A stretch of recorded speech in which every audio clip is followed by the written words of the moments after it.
गुरु कोई एक शरीर नहीं है, गुरु एक तत्व है। पिछले पास्ट लाइफ में, पिछली जीवन में कहाँ तक आपने साधना की थी और कितनी साधना करके आए हो, उसके आगे के, अगर आप प्राइमरी में आपने क्लास छोड़ी थी तो या तो प्राइमरी में या हाई स्कूल में आपको इस जन्म में आपको टीचर वैसे मिलेंगे। हम लोग मेडिटेशन करते हैं तो 5 स्टेप्स में होती है। कोई भी मेडिटेशन करे उसको 5 स्टेप्स में जाना पड़ेगा अगर आत्म तत्व का बोध करना है तो। तुमने जन्म क्यों लिया है, तुम्हारी पिछले जन्म में क्या इच्छाएं थी या इस जन्म में क्या चाहिए था, ईडा नाड़ी के द्वारा वो कंप्लीट किया जाता है, मटेरियलाइजेशन किया जाता है ईडा नाड़ी के द्वारा। होगे तो तुम वो अनुभूति नहीं कर पाओगे। अपनी लिमिटेशंस मत बनाइए और अपने गुरु को कभी मत छोड़िए। गुरु में द्वैत नहीं आता, वो दो नहीं हो सकते, वो एक ही रहता है और वो मन बुद्धि आत्मा चित्त में वो चिपक जाता है। उसको अब आप बाहर निकाल नहीं सकते और आपकी भी सामर्थ्य नहीं है कि निकाल सको, क्योंकि वो आपके आत्मा के पास की चीज है, आत्मा की चीज है। वो प्रॉपर्टी आप कितना भी कोशिश करोगे वो प्रॉपर्टी आपके अंदर से बाहर नहीं निकलेगी। उस चक्कर में आप अपने आप को तबाह कर लोगे, बाहर निकालने के चक्कर में। गुरु कोई एक शरीर नहीं है, गुरु एक तत्व है। पृथ्वी तत्व, जल तत्व, अग्नि तत्व, वायु तत्व, आकाश तत्व, गुरु तत्व, शिव तत्व। शिव तत्व के नीचे जो है वो गुरु तत्व है। आप में इतनी क्षमता नहीं है कि आप उस तत्व को इग्नोर कर दो। अगर आप कहोगे कि आप पृथ्वी तत्व को बाहर निकाल दो, आपकी ताकत नहीं है, आप अपने शरीर से पृथ्वी तत्व को निकाल दोगे तो आप में कुछ नहीं बचेगा। आप जब इन 5 तत्वों को कंट्रोल नहीं कर सकते, इनको कम ज़्यादा नहीं कर सकते, तो उसके ऊपर ये जो आज्ञा चक्र में, जिसकी आज्ञा इन 5 तत्वों पे चलती है, इसको आज्ञा चक्र इसीलिए कहते हैं कि यहाँ पे बैठ के इन 5 तत्वों को वो कंट्रोल करता है, कमांड करता है, वो कमांडर है। उसको आप कैसे कंट्रोल करोगे? आप तो अपने पृथ्वी तत्व को थोड़ा सा कम या ज़्यादा नहीं कर सकते, गुरु तत्व को कैसे आप बाहर निकालोगे? एक बार आप झुक गए, आपने समर्पण कर दिया और एक बार उसने स्वीकार कर लिया, वो घटना घट गई। अब तुम मर सकते हो लेकिन उससे मुक्त नहीं हो सकते। अब तुम उसके दायरे से बाहर नहीं निकल सकते। और ये घटना बहुत आराम से घटनी चाहिए, सोच विचार के घटनी चाहिए। ये घटना जल्दबाजी में नहीं होना चाहिए काम। तुम जब सरेंडर करते हो तो सामने वाला तुम्हारे को बहुत अच्छी तरह, एक तो वो देखता है कि पिछले जन्म में तुम कहाँ थे। अगर उसके थे तो वो तुम्हारा इंतजार कर रहा है कि आ गया, चलो स्टार्ट, इस जन्म से काम स्टार्ट करेंगे, कहाँ छोड़ा था वहां से काम चालू करना है। एक तो वो हो जाएगा। दूसरा, अगर आप इस जन्म में नए मिले हो तो आपको कहीं ना कहीं किसी ना किसी गुरु ने ट्रांसफर किया होगा कि मेरा बच्चा आ रहा है, उस पर काम करके दो। आप टीसी लेके आओगे, तुम्हें नहीं मालूम, तुम्हारे वो सूक्ष्म रूप से उधर काम हो जाता है। उधर वो सीधे सीधे इन्फॉर्म करते हैं लड़का आ रहा है, थोड़ा ये काम करके दो मेरे बेटे। क्योंकि वो गुरु इतने एजेड हो जाते हैं या उनका शरीर इतना कमज़ोर हो जाता है या वो किसी कारण से उसको फिजिकली अटेंड नहीं कर पा रहे और वो जो मैसेज भेज रहे हैं वो लड़का रीड नहीं कर पा रहा, वो साधक उनका रीड नहीं कर पा रहा। तो उस समय वो क्या करते हैं कि अपने साधकों को, अपने बच्चों को किसी और एक जगह पे भेज देते हैं और वो दूसरे सिद्ध को मैसेज कर देते हैं ये इतना करके दो। ये हम लोगों का, जैसे आपके यहाँ इंटरनेट होता है ना, वैसे हम लोगों का अपना एक इंटरनेट होता है, कनेक्टिविटी, इंटरनल कनेक्ट होते हैं हम लोग। और तीसरी बात, आप किस स्थिति के हो, उस स्थिति के आप स्कूल में या कॉलेज में एडमिशन मिलेगा आपको। आपने पिछले पास्ट लाइफ में, पिछली जीवन में कहाँ तक आपने साधना की थी और कितनी साधना करके आए हो, उसके आगे के, अगर आप प्राइमरी में आपने क्लास छोड़ी थी तो या तो प्राइमरी में या हाई स्कूल में आपको इस जन्म में आपको टीचर वैसे मिलेंगे। तो ये सारी चीज़ें आपकी, कुछ चीज़ें ऐसी हैं जो आपकी बुद्धि और मन के परे हैं। वहाँ पे सूक्ष्म रूप से वो घटनाएं होती हैं। उसमें आपका कहीं भी कुछ भी काम नहीं है। आप कंट्रोल हो, और वो कंट्रोलिंग सीनियर्स के हाथ से हो रही है। आप मेरी तरफ ध्यान दो, वो सब चलता रहता है। हम लोग चक्रासन मेडिटेशन वो सब होता रहता, भावनाएं हैं ये तो आती रहती। आप मुझ पे कॉन्सेंट्रेट करो, तो एक सिस्टम ये हो जाता है। यहां तक बात समझ गए सुब्रमण्यम साहब? आए ना? हाँ। अब इसके आगे बढ़ते हैं। इसके आगे क्या होता है कि जैसे मैंने आपसे बोला, आप समझिए छोटी चीज, कि आप हीलिंग लेने आए हो, तो हीलिंग लेने के लिए मैं आपसे पूछता हूं क्या करके दूं। अब जब मेडिटेशन के लिए आप मेरे पास आते हो, तो मेडिटेशन के लिए क्या होता है कि प्रारंभिक व्यवस्था होती है। हम लोग मेडिटेशन करते हैं तो 5 स्टेप्स में होती है। कोई भी मेडिटेशन करे उसको 5 स्टेप्स में जाना पड़ेगा अगर आत्म तत्व का बोध करना है तो। पहली बात, जो पिछले जन्म में उससे गलतियां हो गई, या पास्ट लाइफ में जो उससे गलतियां हो गई, सबसे पहले मोस्टली 80% वो डिस्ट्रॉय करना पड़ेंगी उसको। क्यों? पिछले जन्म के जो कर्म हैं वो आपको साधना करने नहीं देंगे। आप साधना करने बैठोगे वो आपको करने नहीं देंगे। तो स्टार्टिंग जब आप किसी सिद्ध के पास जाते हो, कोई साधु के पास जाते हो, तो जो फर्स्ट स्टेप होता है वो डिस्ट्रक्शन पावर स्टार्ट करता है।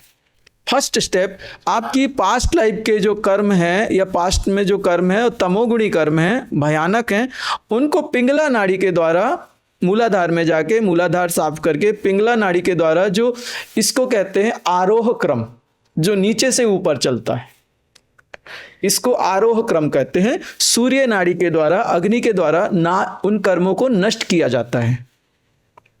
सूर्य अग्नि को पुष्ट करता है, और जो पिंगला है वो अग्नि की नाड़ी है।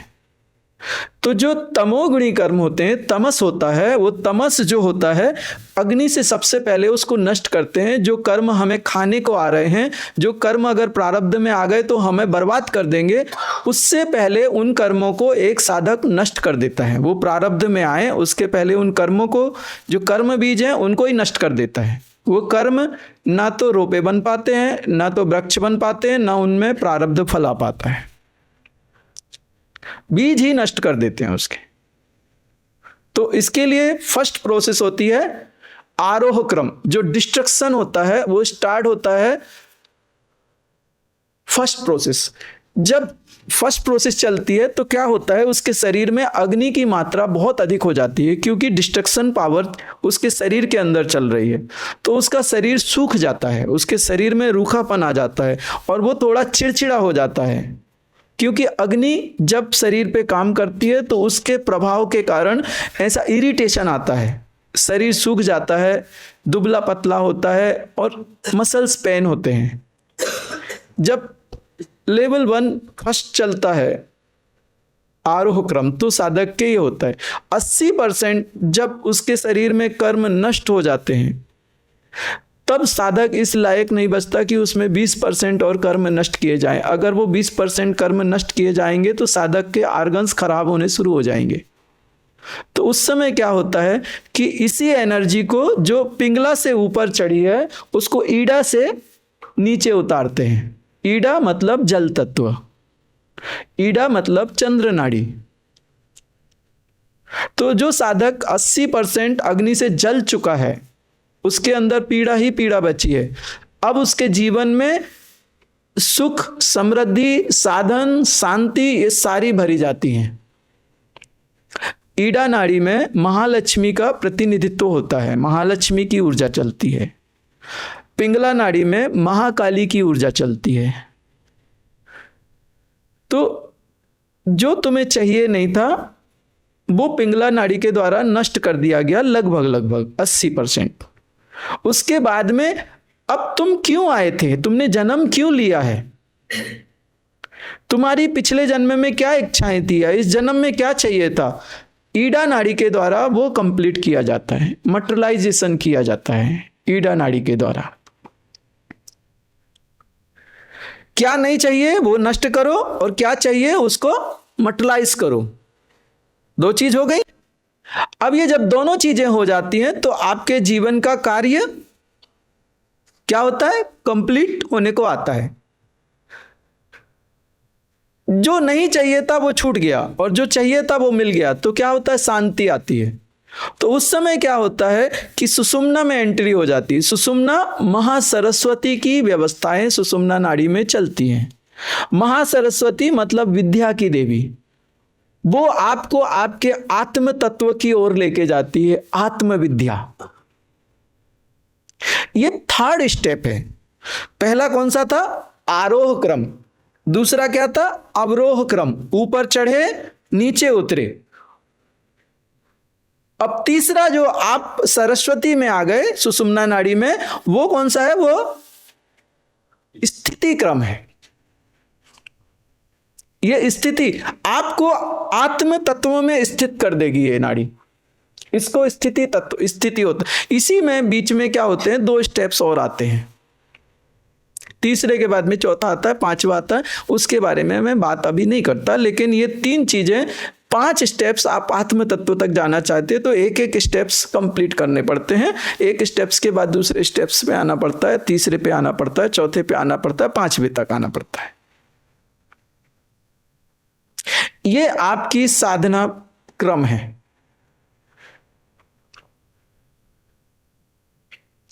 अब इसमें क्या होता है कि मान लीजिए आपको हमने कहां तक पहुंचा दिया? आरोह क्रम में पहुंचा दिया।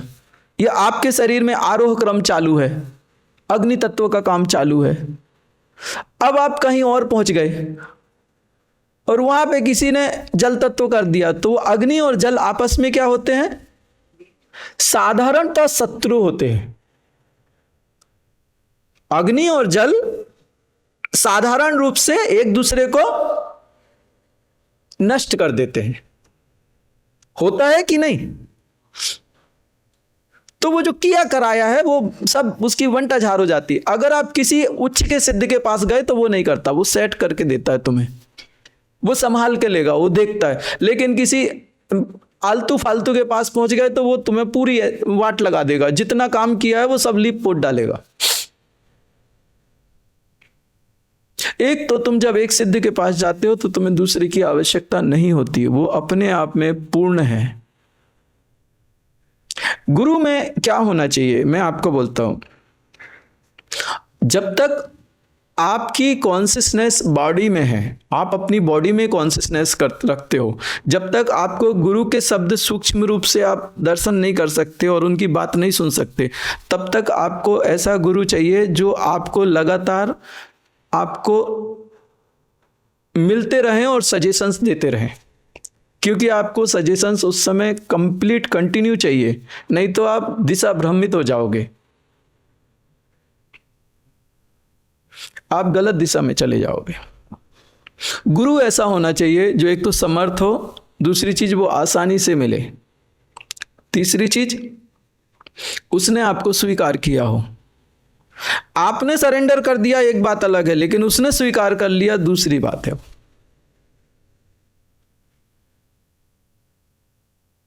वो बहुत बड़ी बात है कि वो स्वीकार कर ले।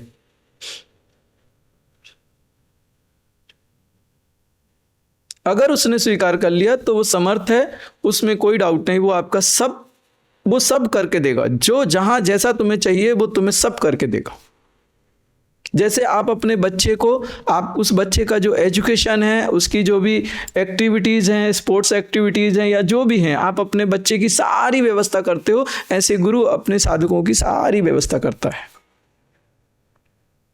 जहां जब जिस समय जो जरूरी है वो बराबर वो प्रकृति को वो चीजें हाजिर करवाता है।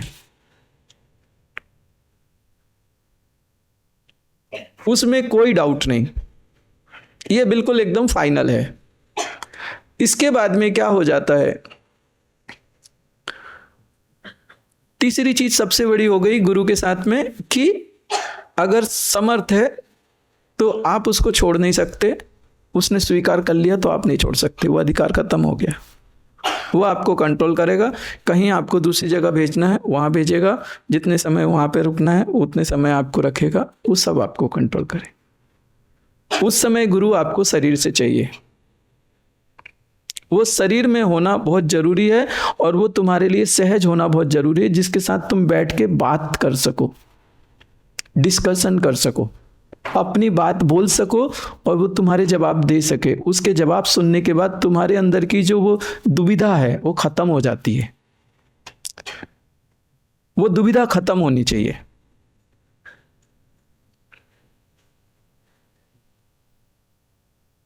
इसलिए गुरु शरीर से होना चाहिए। उसके बाद में क्या हो जाता है कि जब आपकी कॉन्शियसनेस हायर डायमेंशनल हो जाती है, आप यूनिवर्स में उन गुरुओं के साथ कनेक्ट हो जाते हो, तब फिर आपको शरीर वाले गुरु की कोई आवश्यकता नहीं है। आप चुपचाप आंखें बंद करके बैठो और आप शरीर के बाहर मूव हो जाते हो और दूसरे गुरुओं के साथ आप जुड़ जाते हो या अपने गुरु के साथ जुड़ जाते हो। उस समय आप सूक्ष्म रूप से जब मूवमेंट करने लगते हो शरीर से बाहर निकल के, तब आपको शरीर वाले गुरु की कोई आवश्यकता नहीं है। हो तो अच्छी बात है, नहीं हो तो भी कोई ज्यादा दिक्कत नहीं होती। तीसरी बात, चौथी बात, सबसे बड़ी बात, अगर गुरु समर्थ है तो उससे एक दूरी बना के रखो। और इतनी भी दूरी मत बनाओ कि तुम उसकी पहुंच के बाहर हो जाओ, मतलब उससे दूर हो जाओ, छोड़ दो। लेकिन इतने पास भी मत हो कि तुम कोई मतलब नहीं। जैसे आप एक किताब पढ़ रहे हो तो आंखों में और किताब में एक दूरी होनी चाहिए। कभी भी ध्यान रखिए, जो गुरु है वो दैवीय शक्तियों के साथ युक्त होता है और उन दैवीय शक्तियों का अपना एक मन ऑरा होता है उसके आसपास। हर एक साधु जो परमात्मा तत्व में जो स्थित है उसकी अपनी एक एनर्जी फील्ड होती है। उस एनर्जी फील्ड के जब आप बिल्कुल एकदम करीब आओगे तो आप उलझ जाओगे। जब वो व्यासपीठ पे बैठा है तब वो एकदम सरल है, सहज है, और व्यासपीठ से उतरा कि आप उससे बिल्कुल दूर हो जाओ, उसके पास जाने की कोशिश कभी मत करो।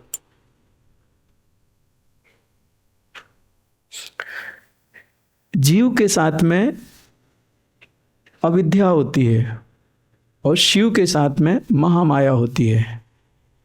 अगर उसके अंदर शिवत्व जागृत है तो महामाया का नृत्य चालू होगा। उस समय अगर तुम व्यासपीठ से उतरने के बाद में तुम उसके करीब गए तो उसमें बहुत ज्यादा चांसेस होते हैं कि तुम पथभ्रष्ट हो जाओ। किसी भी साधु जिसके अंदर जो समर्थ है उसके करीब कभी भी उसको, वो तुम्हारे करीब आ जाए और निकल जाए चल जाएगा, लेकिन तुम अपनी मर्जी से उसके क्लोज मत आने की कोशिश करना। मैंने बहुत सारे साधकों को, बहुत सारे लोगों को पथभ्रष्ट होते देखा है। ये एक मुख्य कारण है। आपको जब भी कोई सिद्ध मिलते हैं तो आप कोशिश करते हो व्यासपीठ के बाद में वो आपसे मिलें, 2 बातें करें, 4 बातें करें, आप उनके साथ बैठो। वो आपके लिए खतरनाक है।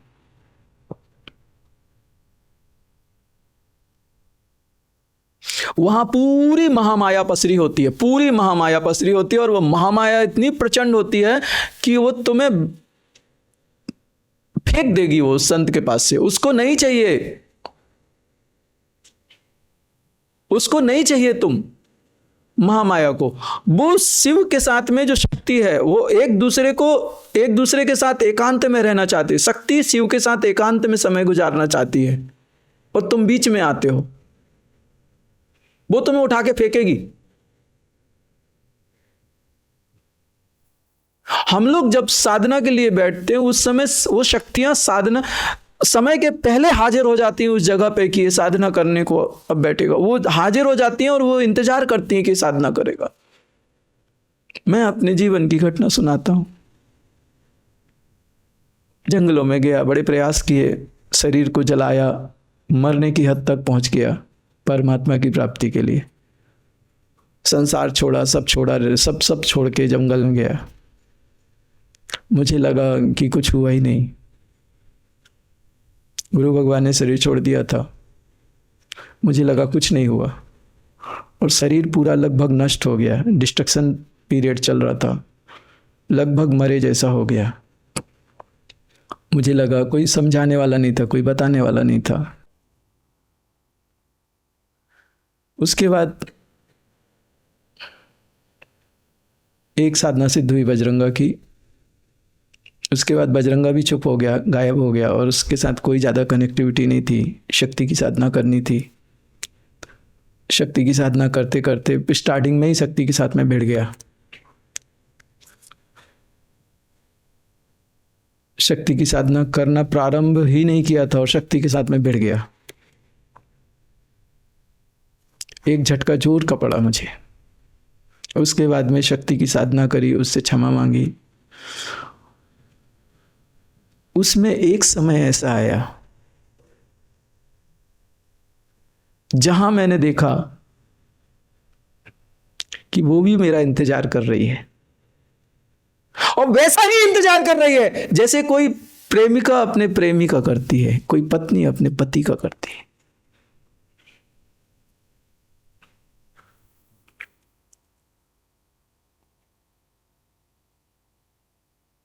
उस दिन मेरी एक चीज क्लियर हो गई कि ये मोहब्बत आधी नहीं है, अधूरी नहीं है। मैं अगर उससे करता हूं तो वो भी मुझसे उतना ही मुझसे ज्यादा ही करती है। वो एकदम स्पष्ट मुझे दिखा, वो समझ आया, वो मैसेज आए, वो सारी चीजें वहां से मुझे, उसके मैसेज थे। समय हो गया, अब तो समय हो गया, अभी देर क्यों करते हो?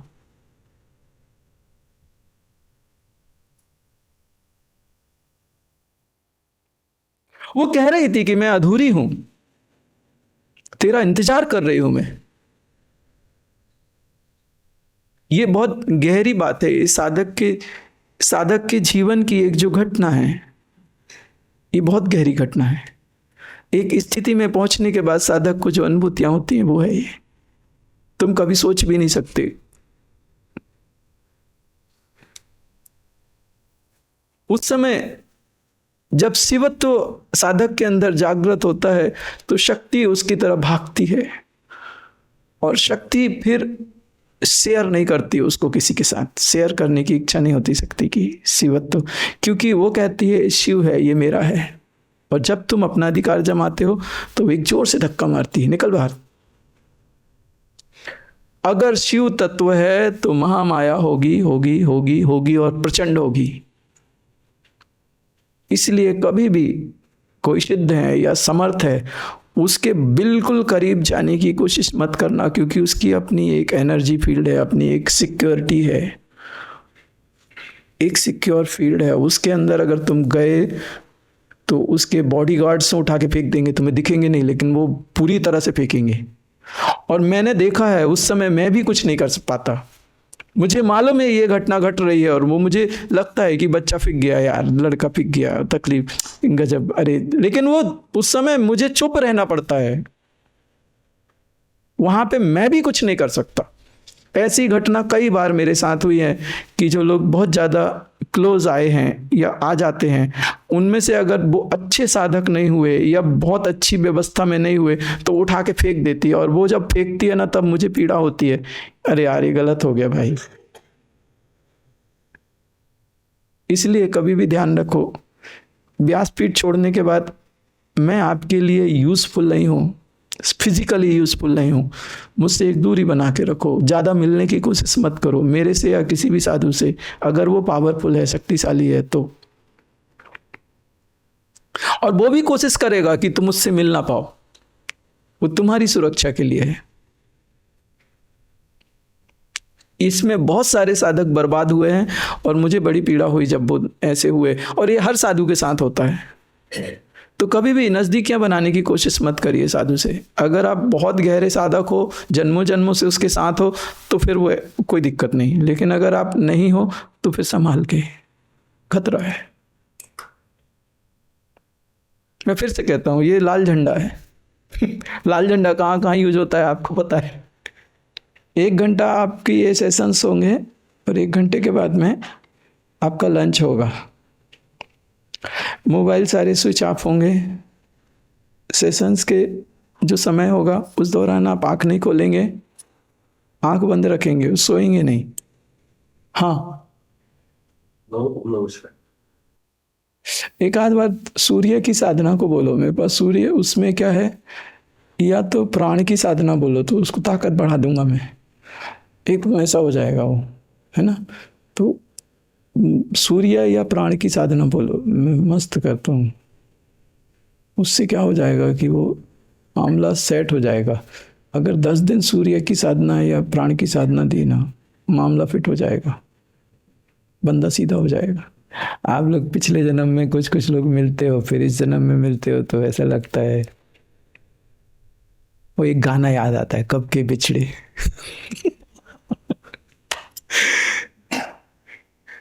तुम लोग तो सब भूल जाते हो यार, क्या बोले, किससे बोले। इस सेशन के बाद मैं आपसे पूछूंगा, देखो तुम्हारे को कौन सी चीज़ चुभती थी, तुम्हारे जीवन में कौन सी घटना घटती थी, उसको याद करो और देखो वो याद आ रही है या चुभ रही है अभी भी। इस सेशन के बाद मैं आपसे पूछूंगा।